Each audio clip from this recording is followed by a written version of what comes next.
Ya, hari ini tadi kita review patient yang sudah buat proses penanaman rambut selepas 10 bulan.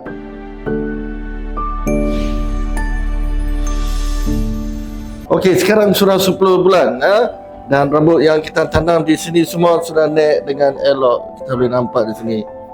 Okey, semua elok dan inilah sebelum. Tengok, sebelum tempat ni kosong. Ini macam M shape.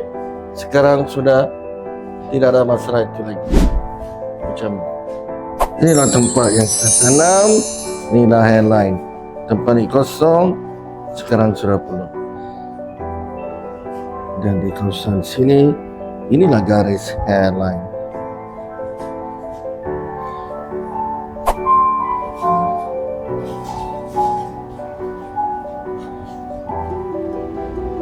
Terima kasih Grojas.